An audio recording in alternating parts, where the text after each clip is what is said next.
Episode number 37. Silence in the court.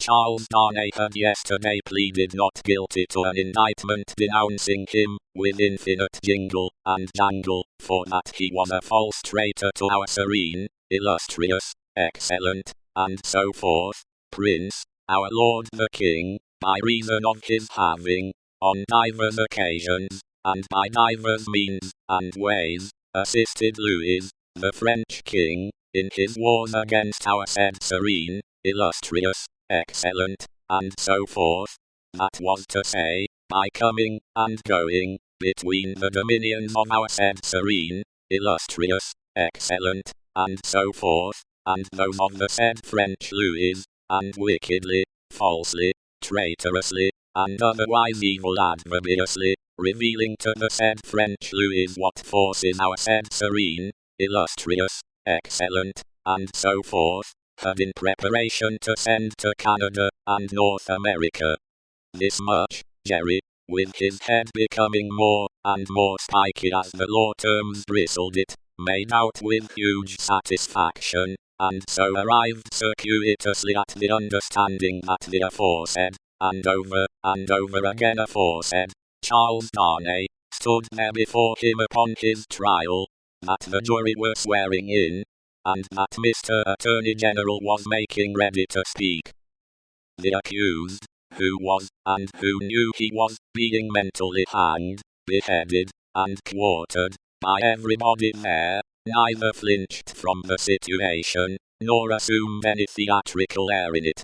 He was quiet and attentive, watched the opening proceedings with a grave interest, and stood with his hands resting on the slab of wood before him, so composedly, that they had not displaced a leaf of the herbs with which it was strewn. The court was all bestrewn with herbs, and sprinkled with vinegar, as a precaution against jail air and jail fever. Over the prisoner's head there was a mirror, to throw the light down upon him. Crowds of the wicked and the wretched had been reflected in it, and had passed from its surface and this earth's together. Haunted in a most ghastly manner that abominable place would have been, if the glass could ever have rendered back its reflections, as the ocean is one day to give up its dead. Some passing thought of the infamy and disgrace for which it had been reserved, may have struck the prisoner's mind. Be that as it may, a change in his position making him conscious of a bar of light across his face, he looked up, and when he saw the glass his face flushed, and his right hand pushed the herbs away. It happened that the action turned his face to that side of the court which was on his left. About on a level with his eyes, there sat, in that corner of the judge's bench, two persons upon whom his look immediately rested. So immediately, and so much to the changing of his aspect, that all the eyes that were turned upon him, turned to them.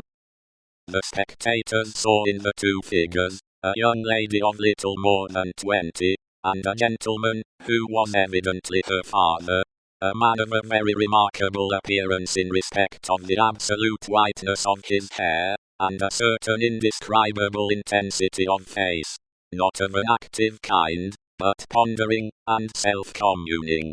When this expression was upon him, he looked as if he were old, but when it was stirred and broken up, as it was now, in a moment, on his speaking to his daughter, he became a handsome man, not past the prime of life. His daughter had one of her hands drawn through his arm, as she sat by him, and the other pressed upon it. She had drawn close to him, in her dread of the scene, and in her pity for the prisoner. Her forehead had been strikingly expressive of an engrossing terror and compassion that saw nothing but the peril of the accused. This had been so very noticeable, so very powerfully and naturally shown, that starers, who had had no pity for him, were touched by her, and the whisper went about, "Who are they?